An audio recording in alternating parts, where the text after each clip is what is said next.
Geters, pada sesi diskusi panel ini kita akan mengulas dan merangkum materi penyusunan laporan keuangan perusahaan. Nah, sebelum kita mulai, perkenalkan nama saya Binsal Fauzi sebagai pemandu diskusi dan di sini telah hadir Ibu Caroline Andriani Susanti. Nah, sebagai instruktur utama kelas penyusunan laporan keuangan perusahaan pada program prakerja. Nah, sekarang kita akan coba sapa terlebih dahulu. Selamat datang Ibu Caroline. Halo, apa kabar Pak Binsa? Baik sekali. Bagaimana kabar Ibu hari ini? Baik, sehat Pak. Oke. Nah, kita akan membahas mengenai materi dari prakerja ini Bu, tentang penyusunan laporan keuangan perusahaan. Nah, sekarang dalam materi kelas ini kita sudah dipaparkan ya dari video sebelumnya mengenai laporan keuangan sederhana tentunya. Saat ini mungkin sangat menarik Bu ya untuk dibahas, di mana pembahasannya mengenai laporan keuangan tentang UMKM. Nah, di UMKM itu sendiri sebenarnya banyak terjadi permasalahan-permasalahan tentang laporan keuangan yang mereka lakukan tentunya. Nah, kira-kira dari pandangan Ibu yang mungkin sudah menggeluti tentang laporan keuangan di bidang UMKM ini, kira-kira apa saja sih Bu permasalahan yang sering terjadi pada UMKM? Silakan Ibu.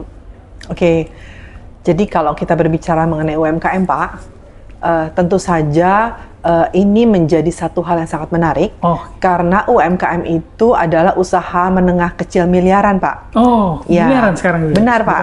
Menengah lagi gitu, miliaran. Benar sekali. Sehingga segala permasalahan yang ada di dalamnya menjadi perhatian untuk bisa dicarikan jalan keluarnya dan dibantu untuk semakin bertumbuh. Oke. Ya, dan dalam operasionalnya UMKM ini karena mereka fokus sekali dengan produksi, dengan penjualan, maka mungkin bagian area keuangan menjadi satu area yang masih perlu peningkatan. Peningkatan, betul. Iya, beberapa permasalahan yang ada dalam UMKM antara lain seperti pencatatan keuangan yang tidak jelas. Lalu biasanya belum ada pemisahan rekening usaha dan rekening pribadi nih Pak. Oh, iya betul Bu. Lalu karena tadi asik untuk produksi dan jualan, kadang belum menyisihkan keuntungan. Ya, padahal kita harus menyisihkan keuntungan untuk kemudian kita bisa tahu berapa yang akan kita putar kembali untuk usaha. Usahanya, betul. Lalu kemudian arus kas juga kadang belum lancar karena perputaran uangnya masih pas gitu ya.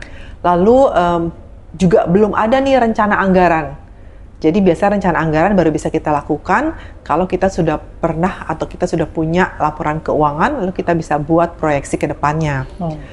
Lalu biasanya modalnya pun masih terbatas untuk pengembangan bisnis. Ya, dan terakhir, ketika mereka mendapatkan akses untuk pendanaan, maka tantangan yang dihadapi adalah bagaimana melakukan pengelolaan terhadap hutang tersebut. Oh iya, berarti banyak sekali Bu ya permasalahan-permasalahan yang terjadi nih bagi pelaku UMKM tentunya. Mungkin dengan teman-teman mengikuti kelas dari laporan keuangan ini tentunya akan bisa menjadikan sebuah gambaran ya bagaimana cara kita mengelola keuangan dengan baik tentunya, khusus di bidang UMKM itu sendiri. Nah sekarang gini Bu, sekarang kan mungkin di bidang UMKM poin yang tadi ya, mungkin saya akan highlight, tidak ada pemisahan rekening usaha dan rekening pribadi. Nah ini mungkin agak sedikit kerepotan ya mungkin kalau untuk pelaku UMKM. Bagaimana Ibu bisa menjelaskan hal ini biar lebih mudah gitu untuk UMKM itu sendiri?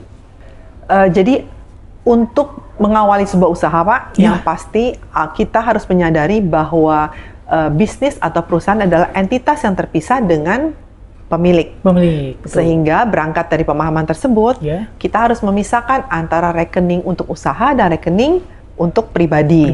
Sekalipun usahanya perorangan, tetap memisahkan rekening pribadi yang untuk usaha dan rekening pribadi yang memang untuk keperluan pribadi.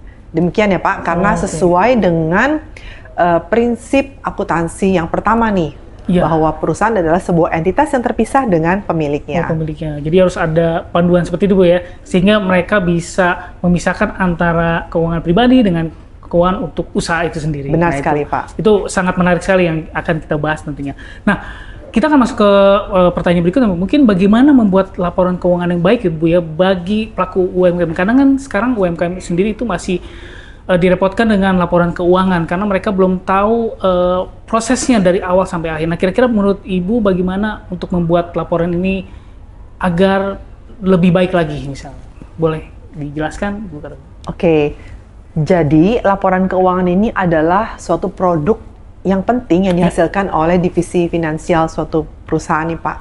Dan tidak dapat dilewatkan oleh sebuah bisnis, baik perusahaannya berskala besar, menengah, ataupun kecil.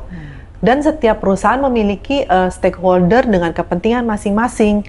Ada yang berkepentingan terhadap modal, gaji, distribusi dana, produk, dan sebagainya. Dan oleh karena itu perusahaan perlu membuat laporan keuangan secara berkala, minimal 1 tahun sekali dan sebaiknya tiap bulan. Dan di dalam laporan keuangan yang ideal, itu ada 5 komponen penting yang tergabung dalam struktur modal. Yang pertama yaitu laporan laba rugi. Lalu kemudian laporan perubahan ekuitas atau laporan perubahan modal. Yang ketiga adalah laporan posisi keuangan atau kita kenal dengan laporan neraca. Yang keempat, laporan arus kas. Dan tidak ketinggalan yang kelima adalah catatan atas laporan keuangan. Dan kelimanya ini tidak dapat dipisahkan dan harus disajikan berurutan dalam sebuah laporan keuangan, Pak. Oke, nah dari langkah-langkah laporan keuangan ini mungkin ada hal-hal yang bisa dijelaskan, Bu, langkah-langkah urutannya agar laporan keuangan ini bisa tersusun dengan baik. Kira-kira apa aja, Bu, langkah-langkahnya? Boleh dijelaskan? Oke, pastinya ada ya, Pak. Yang pertama adalah pastikan kita konsisten ketika membuat buku catatan pemasukan dan pengeluaran. Laporan keuangan tidak bisa dibuat dengan sekejap, tapi memerlukan pengumpulan data yang valid. Oleh karena itu, sejak awal transaksi sebaiknya kita sudah mengisi buku catatan pengeluaran maupun pemasukan. Sekecil apapun pengeluaran pemasukan kas harus dicatat ya Pak. Dan yang kedua adalah kita siapkan data dari buku kas utama.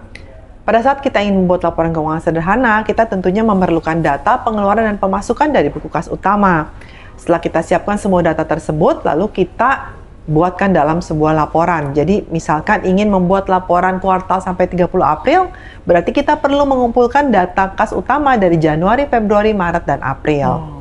Yang ketiga adalah kita harus siapkan buku stok barang, terutama untuk perusahaan yang bergerak di bidang manufaktur, maka kita harus melakukan stok opnam di setiap akhir periode, baik itu bulanan maupun tahunan.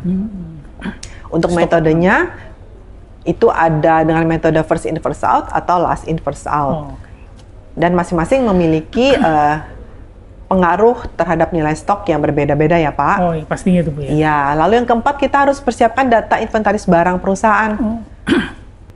Karena setiap perusahaan itu pasti punya peralatan dan perlengkapan untuk menjalankan operasional. Dan berikutnya adalah kita harus melakukan olah data dalam laporan keuangan. Dan jangan lupa membuat penetapan periode laporan, apakah bulanan, atau 3 bulanan, atau tahunan. Gitu. Oke.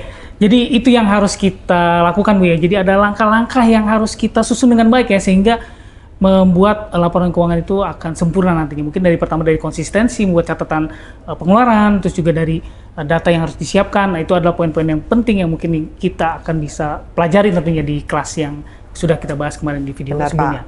Oke, ini hal yang menarik tentunya kita. Nanti kita akan lanjutkan di video berikutnya mengenai lebih dalam lagi kita membahas mengenai laporan keuangan khusus untuk perusahaan dan maupun tentang UMKM itu sendiri.